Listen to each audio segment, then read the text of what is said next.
I was a quick, wet boy diving too deep. Bonjour à tous et bienvenue dans ce nouveau C'est lundi que lisez-vous. Donc cette semaine j'ai eu 3 lectures encore, donc c'est une bonne semaine. Je vous fais une vidéo assez rapide parce que je suis un peu malade, donc je peux pas vous parler pendant des heures et tout ça, je suis un peu fatiguée. Donc je commence par mes 3 lectures de la semaine passée. Donc au final, je vous aviez dit que j'allais peut-être lire Divergente, mais que ce n'était pas sûr. Et en fait, ça a été le premier livre que j'ai voulu lire cette semaine. Donc voilà, c'est un livre qui se lit pas, comment vous dire, pas très rapidement. Enfin, il est quand même assez gros et avec un bon nombre de pages. Donc du coup, je pensais que j'allais le mettre beaucoup de temps à lire, mais vu que j'ai pas eu beaucoup de cours cette semaine, pas eu beaucoup de devoirs, j'ai pu lire pendant presque tous mes temps libres, donc du coup j'ai pu le finir en 2 jours et j'étais vraiment à fond dedans. C'est une histoire qui est excellente, vraiment passionnante, et c'est un livre que je recommande à tout le monde. Donc c'est une dystopie, c'est génial, ça faisait longtemps que j'en avais pas lu, depuis Cyrili il me semble. Non, depuis Delirium, pardon. Et donc, en fait, c'est une dystopie et c'est un monde où tout est divisé en 5 factions et chaque personne appartient à une faction. Et à l'âge entre 16 ans et 18 ans, je crois, ben, à 16 ans, ils font le choix d'intégrer une faction. Donc, en général, les gens restent dans celle de base parce que c'est un peu une trahison pour les parents de partir. Et, euh, et donc ils font un test avant pour savoir quelle est la faction qui leur est destinée. Et quand Triss, l'héroïne principale du livre, va faire ce test, et ben, elle va découvrir qu'elle est divergente. Et donc on ne sait pas ce que ça veut dire, et je ne vous dirai pas ce que ça veut dire, mais c'est un peu l'intrigue de toute l'histoire, bien qu'il y en ait d'autres.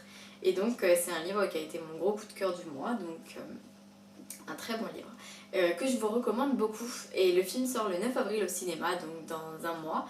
Et j'ai vraiment hâte qu'il sorte parce que c'est super en fait qu'il y ait un film. C'est bien pour ça d'ailleurs que je me suis jetée sur le livre. Ensuite, mon autre lecture, ça a été L'école des mauvais méchants. Bon là il est pas très joli comme je vous le montre. La couverture est plus jolie, un peu enfantine, mais c'est normal, c'est un livre pour enfants à la base. C'est l'histoire d'un sorcier qui va devoir accomplir des complots parce que sinon il va être viré de son centre de redressement pour méchants récalcitrants. Mais s'il réussit, eh ben, il va augmenter de grade en fait. Donc c'est des méchants qui ont commis une bonne action dans leur vie et du coup ils se retrouvent dans un centre de redressement parce qu'il faut qu'ils soient méchants. Donc c'est vraiment un livre vraiment comique. C'est super drôle. Moi j'ai passé un très bon moment et je pense que c'est adapté à tout le monde, mais vraiment tout le monde, parce que quel que soit l'âge que vous avez, vous êtes obligé de pouvoir aimer ce livre parce qu'il est vraiment super drôle et super détente, c'est agréable de le lire, donc je le conseille à tout le monde vraiment. Mais surtout aux enfants parce qu'il va beaucoup les amuser. La troisième lecture que je viens de terminer, j'enlève le marque-page qui va avec, il s'agit de No Man's Land de Loïc Le Pallec. C'est les éditions Sarbacane qui m'ont envoyé ce livre. C'est un livre qui est aussi assez gros pour un Sarbacane parce qu'en général, les Sarbacanes de plus de 200 pages, on met un peu plus de temps à les lire. Et c'est d'autant plus passionnant d'ailleurs, les livres longs. Et ces livres, donc, ils parlent de, en fait, l'humanité, enfin, l'extinction de l'humanité, mais on n'en parle pas. Mais on sait qu'il n'y a plus d'humains sur Terre et les robots vont prendre le relais. C'est assez... comment dire, oui, comme Marinette l'a dit, pardon, c'est atypique en fait comme roman, et c'est quelque chose qui sort vraiment de l'ordinaire parce que je ne m'attendais pas du tout à un livre comme ça, et ça nous permet de nous poser des tas de questions sur les humains, leur manière de vivre, leur manière d'être, etc. Parce que on voit notre monde à travers des robots, et les robots c'est un peu un monde utopique en fait, parce que eux ils ont tout qui est fait pour qu'ils soient gentil, généreux, etc. Donc il n'y ait jamais de froid, de bagarre, etc. Et, et donc ils voient le monde des humains comme quelque chose de mauvais en fait. Et ils disent en fait les humains ils sont très paradoxaux parce que justement ils font tout pour préserver la planète. Ils disent oui il faut être écolo, etc. Mais en même temps à cause de la guerre nucléaire, et ben, ils ont mis fin à l'humanité. Donc c'est un livre qui est vraiment super. J'ai beaucoup réfléchi, ça m'a beaucoup fait penser à plein de choses. Par contre, j'ai pas vraiment compris la fin. Donc c'est un problème, je vais la relire pour la comprendre parce que sinon c'est un peu bête quoi, de lire un livre sans comprendre la fin. Donc voilà, je vous le conseille vraiment comme roman. Et finalement je l'ai lu assez vite, même si il est un petit peu, enfin il n'est pas tout petit, parce qu'on est vite plongé dedans et on a toujours envie de savoir ce qui se passe après, qu'est-ce qui va arriver à tel ou tel robot, et vraiment ils sont très attachants. Et puis c'est beau de voir des robots qui deviennent humains, enfin pas humains mais qui acquièrent des capacités humaines, on va dire des émotions, et c'est fou parce qu'on se dit que peut-être que nous aussi on a évolué comme ça. Mais bon, il y a des choses qui font qu'on a quand même eu un côté le bien et le mal. Il y a toujours le mal qui est là quelque part. Ensuite, ma lecture actuelle. Alors attendez. En fait, j'ai décidé de reprendre le dernier hiver. J'en suis à peu près à la moitié du roman. Oui, à peu près.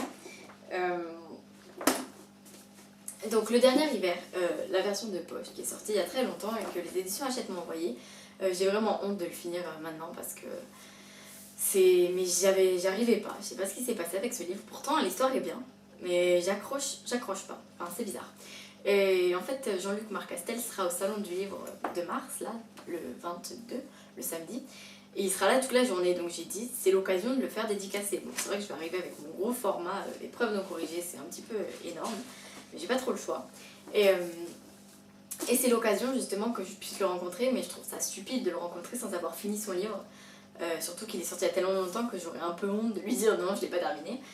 Donc du coup, je me dis que je vais le terminer et je pourrai enfin avoir un avis global sur l'histoire, parce que même là, maintenant, en étant à la moitié du livre, je peux vous dire que j'aime bien l'histoire. Enfin, ce serait classé comme une bonne lecture.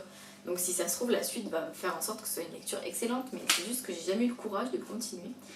Donc je vais enfin le terminer. Voilà, donc c'est ma lecture actuelle. Je vais la continuer cette semaine. Et ma prochaine lecture, que j'ai déjà un peu commencé, il s'agit d'Électrosensible de Jérôme Duez. Donc c'est un roman dont j'ai vu une chronique sur le net, sur un blog, et un roman qui apparemment est super, beaucoup d'émotions, etc. Donc ça m'a encore plus donné envie de le lire, et c'est l'auteur qui a gentiment proposé de me l'envoyer. Donc voilà, ma liseuse sert à quelque chose. Donc c'est un livre, j'ai pas trop lu le résumé, mais tant mieux, je veux pas trop être... comment dire, enfin je veux pas trop être spoilée, enfin je veux pas trop m'attendre à quelque chose si jamais après c'est pour être déçue, donc je le lirai après l'avoir terminé. Voilà, mon C'est lundi se termine donc. Je vous souhaite une très bonne semaine à tous, beaucoup de lecture, une bonne reprise pour ceux qui reprennent, et de bonnes vacances pour ceux qui comme moi viennent tout juste d'être en vacances. Et aussi pour ceux dont c'est la dernière semaine. Voilà, donc je vous dis à la semaine prochaine et à cette semaine pour d'autres chroniques. Et merci d'avoir regardé la vidéo. Bonne journée, au revoir. Now I find